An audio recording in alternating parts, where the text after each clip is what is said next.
Hello and welcome to Flavors and Seasonings. Today's recipe is malai cake. Malai cake which we are going to make in pan, or you can make it in kadhai also, not in oven this time. This malai cake is an eggless cake which is soaked in sweet and flavorful cream or malai. It is an amazing combination of cake and cream. It is super delicious to eat.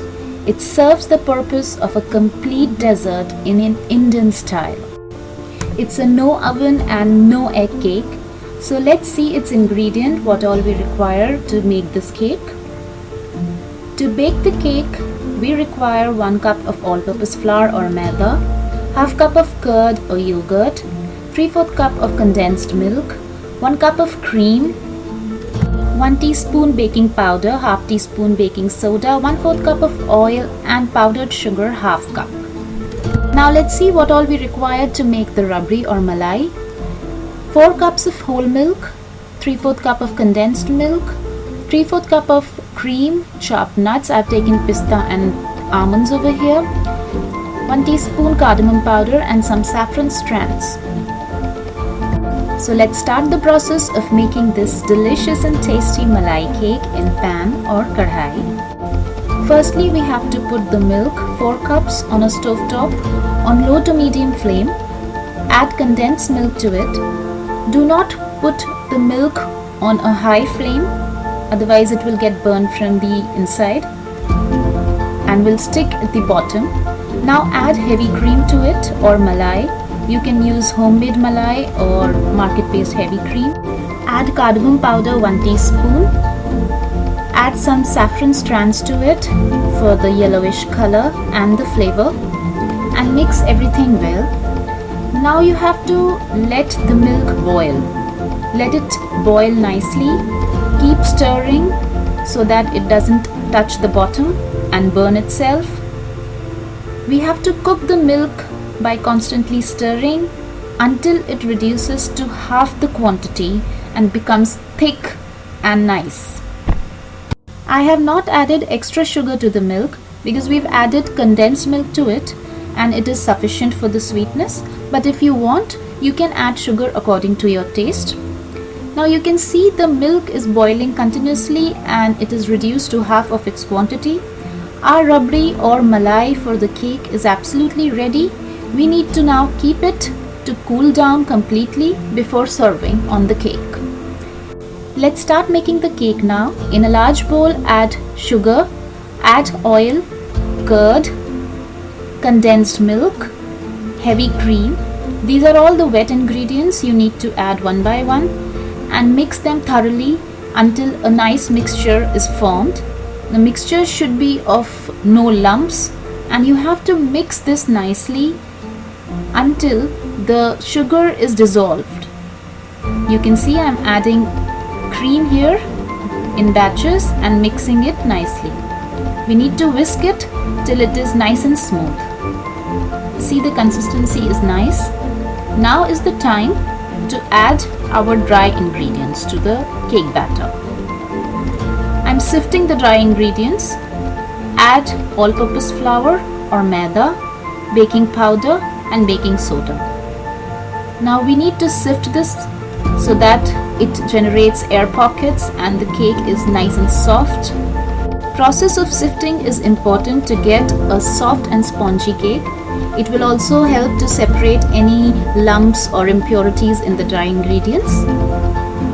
Now after this, with the help of a spatula, we need to mix the batter very gently in a cut and fold method. Do not whisk it right now. Mix it gently. You can see the batter is lump free over here. Make sure everything is mixed well. Our cake batter is now ready. We need to prepare a cake pan now. I have taken a glass pan over here. Brush it with oil nicely on all sides. Grease it nicely. And now we are going to transfer the cake batter into our cake pan. Transfer it gently. Make the batter even from all sides in the cake pan. With the help of a spatula, level it nicely. We need to tap it 2 to 3 times to release the air bubbles if any. so that when the cake bakes, it's baked all around evenly. Here I am tapping it 2 to 3 times, and now the cake batter is ready to go into the pan. For the pan, we have placed a stand in a pan and we need to cover it and preheat it for 5 to 10 minutes. When our pan is preheated, carefully place the cake pan in it and cover it. Cook it for 30 to 40 minutes on low to medium flame. Do not place it on a high flame. The flame should be low to medium. After 30 minutes, let's check whether the cake is cooked or not. I'm inserting a toothpick and see it comes out clean. That means the cake is perfectly cooked. We need to carefully take it out and let it cool down. The cake is completely cooled now. The surface bounces back. That means it's soft. Now take a fork and prick it on the surface of the cake to make holes. We are making these holes so that the rabri or malai which we have prepared penetrates deep into the cake. So here I am pouring the malai which we prepared on the cake. Pour as much malai as you can and fill the cake pan till the top with the malai, because with the time it will go deep inside the cake, and this malai will make the cake very soft and flavorful. Now we are going to garnish it with some chopped nuts. I have taken pistachios and almonds, chop them and garnish them. You can use nuts of your choice. I have used only pistachios and almonds here. See how beautiful it starts looking. Now I'm taking some saffron strands also. It looks so pretty and gives a good flavor and color to the cake. There it goes, our malai cake is absolutely ready to relish. Wow, just have a look. It looks so divine, so royal and exotic. Now let's cut a piece and see the texture which has come up inside the cake. Carefully cut a piece and take it out on a serving plate.